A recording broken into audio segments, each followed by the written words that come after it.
Did you watch it? That clip? The one about Grace? The one where they ask him to fill in the space? Just a word, put the girl, firmly in place. And for a second, I saw the blood drain from his face. Not like the blood that still runs through the land, that has come from the ones he's helped die by the hand of imperial rule, the colonial stand. We're bombing for peace. Ain't freedom grand? Let's play a game, said the arse to the elbow. I'll give you a name, and you master the algo. Give them a treat, something tasty to chew on. A classic distraction, but nothing with nuance. Sure, you'll cop heat, but we need you to do this. We're bombing Iran, and we can't have you ruin this.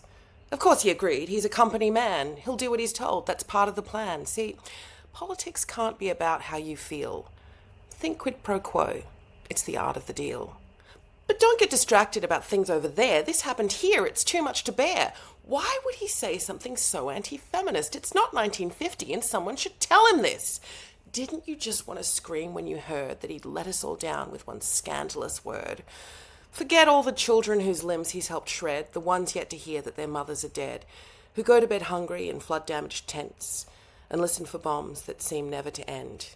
Forget the red carpet he rolled out for Isaac, whose crimes have been laundered with industrial whiteout, supplied and applied, and then cycled to spin in the drum of a media washing its sin, whose pundits are quick to repeat all the violence and lies that spew forth from the mouths of the Zionists, who use threats of takedown to enforce the silence of people too scared to declare they're not buying it. The stories, they're simple, they're easy to tell. The goodies are sending the baddies to hell. It's not racist, they're demons, they're programmed to kill. And the success of the West lives and dies on this hill.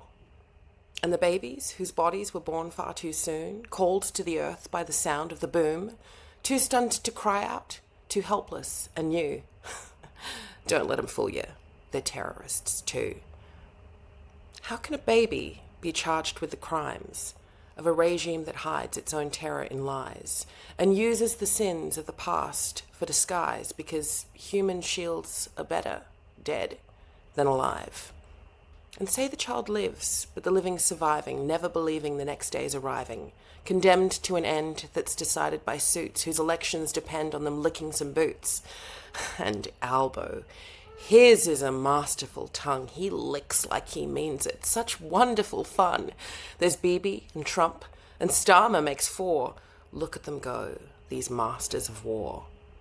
Anyway, none of that matters. That's over there. This happened here. Why don't you care? See, this is the reason we can't have nice things. Because men don't want queens who are too much like kings. What do you mean that I've got it all wrong? Isn't this just what we've said all along? That feminism means that we're equal to men? What? The freedom to be just as evil as them? What do you mean? We're not evil, we're women. If we ran the world, there'd be no more killing. That's what we need, to have women in charge. Like Golda and Hillary and Jacinta and Marge. Sure, they were hawks, but that's what it takes. These are the big leagues, those are the stakes. And anyway, just because you hate what they do, you should praise them. They're women. They did it for you. And look where we're at now.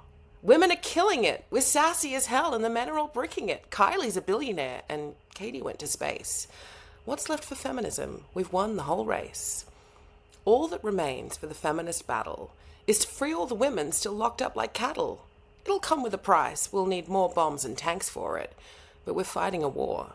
And one day they'll thank us for it. At least, that's how they tell it. These masters of war, who've sold us for years on the lies of the core of empire as vital to keep us all free from the terror of what lies beyond, across the sea. In Outland, that place that they call over there, where wars are just normal and parents don't care about their children whose terrified screams go unheard by people who save their outrage for a word. I get it, it's bad. Israel's waging mass genocide, but nothing excuses linguistic femicide. We can forgive his forgiveness of slaughter, but not this attack on Australia's daughter. It's difficult, isn't it, having to practice as if you're actually a feminist and not just an actress, primed to perform when the politics are pretty, but retired from the boards when the subjects get sticky.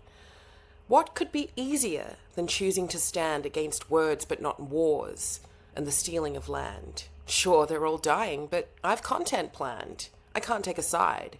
It's not good for the brand. But oh, how they scuttle and jostle and hop when it comes to the churn of performative slop. A ring light, a photo, an op-ed or two, to announce to the world that they're difficult too. All this furor unleashed across content and posts, brave declarations from those who are most likely to say that they keep their page light when it comes to just saying that killing ain't right. Oh, you think you're tough? You're a difficult woman? Funny, I didn't hear you standing for freedom for the people in Gaza whose lives are the trade-off for political puppets that Israel just pays off. We're all in the pocket of capitalist greed, and some of us like to take more than we need. Feminism's just one more thing left to sell, concealed in the reels of Zuckerberg's spell. They're in the business of selling a cause, trading over there in for some praise and applause. They signed the contract. Did they not see the clause? Oh, I see now they did, because the checks were enormous. Yeah, she ignored it, but don't be too mad. She made lots of money, so it isn't all bad.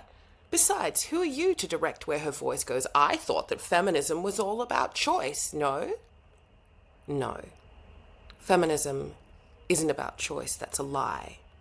It's more about who gets to live because someone else dies. And I don't just mean genocides where the blood don't run dry, but the ones we create through demand and supply.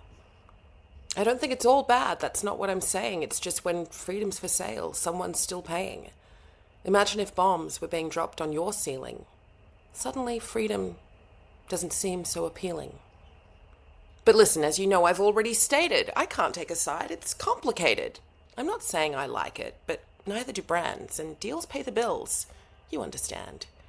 Besides, they need freedom, those girls over there, to sing and to dance and to show off their hair.